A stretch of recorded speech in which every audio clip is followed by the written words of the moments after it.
Hello, recently on my latest video about Ryo Kawasaki, a comment pointed out that the C64 price adjusted for inflation seems a little high. For the record, those inflation prices, numbers in that video aren't my calculations. I've taken those from Wikipedia, but you can check the math if you wish and correct it down in the comments if there are indeed any errors. But was it really expensive back then? Well, let's go through this comment. First off, most of us is an interesting term. I think the commenter here means most of us who owned the C64 back then, but you may be overestimating just how many people that was.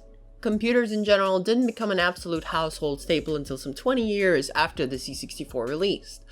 I would not have been able to afford it personally or just about any other home computer from back then with the money I have now. Take a look at this. Only 8% of US households owned a home computer of any kind in 1984, and that's 2 years after the C64 released. So not many people really owned a computer back then at all, but still surely some of you did. Or did you? See, the then in the back then makes all the difference with the C64. Take a look at this. Quote, price of the machine was dropped $200 in 2 months since its introduction. Wikipedia also states what is, as far as I can tell, an uncited claim that, in fact, in 1983, sales began rapidly climbing, especially with price cuts from $600 to just $300, or $1,500 to $800 in 2019 money. So apparently, not until the computer was at half price did it actually start selling more. I couldn't find any listing or anything, but I did find this. Yeah, that's a store advertising the Commodore 64 for $197, but it's with savings applied and factory rebates, so basically that's not the real price. Then it goes on to list the real price of $397, which is about the lowest I could find. What about the C64's competitors, though? In my research, I found the CES Report newspaper that also wonders whether Apple and IBM, companies that also offered home computers, even belonged at CES at all. Stating that, quote, IBM PC, personal computer, for those who don't know, is a working tool, not a family computer. Virtually all of the IBM PCs in homes are the property of businessmen and professionals who use one in the office and want a similar machine for evening and weekend work. And despite the popular image of the Apple II as a family machine, the great majority of Apple IIs are being used for business. The machine's price reflects this. Though starter versions of the Apple II cost $1,200 or so, the inclusion of a few necessities brings the typical Apple IIe price up to $2,000. It then goes on to talk about the IBM Peanut, which I'm pretty sure is referring to the PC Junior. The writer speculates that it'll be in the $600 to $800 range, with a few necessities adding up to $1,000. Well, he wasn't wrong, if a bit optimistic. The PC Junior ended up being $669 as an absolute minimum model without even a floppy drive, which is pretty damn essential if you ask me. And with a floppy drive and memory, the thing cost an absurd $1,269, and that's only if you didn't need a monitor too. And likewise, it mostly landed with businesses who wanted a cheaper alternative to the PC, marking the PC Junior something of a failure, but that's a story for another time. So let's round things up. The year is 1984 or around then, and you're in the market for a new machine for your home. How does the C64 with sales stack up to other PCs? Now, this isn't accounting for sales that the other computers might have run, to be fair. However, the article I've just read states that the typical Apple IIe price is about $2,000, so I'm going off of that. But to put it simply, the IBM PC would have been around $1,565. The PC Junior would have been $1,269. The Apple IIe would have been $2,000, and the Commodore 64 a measly and simple $397.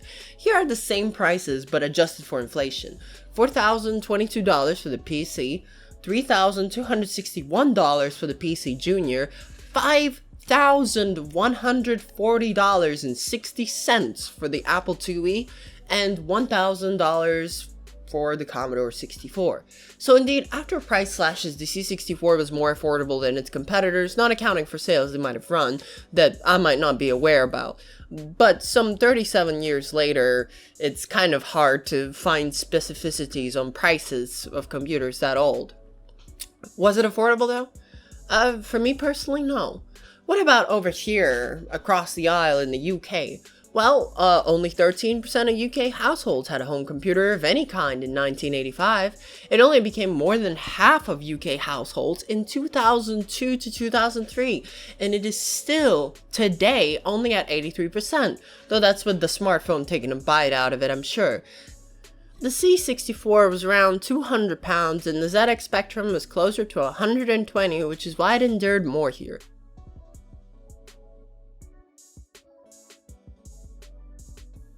Adjusted for inflation to 2020 using the Bank of England's helpful tool, £657, 42 pence, and £394 and 45 pence respectively for the C64 and the Specky.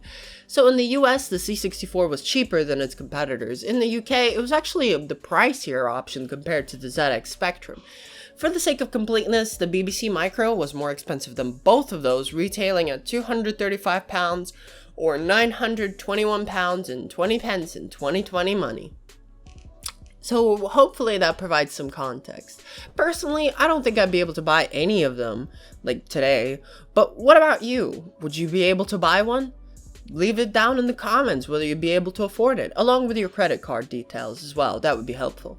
Anyway, thanks for watching. This is a short one. I just thought I'd get it out because it's an idea I had for a while.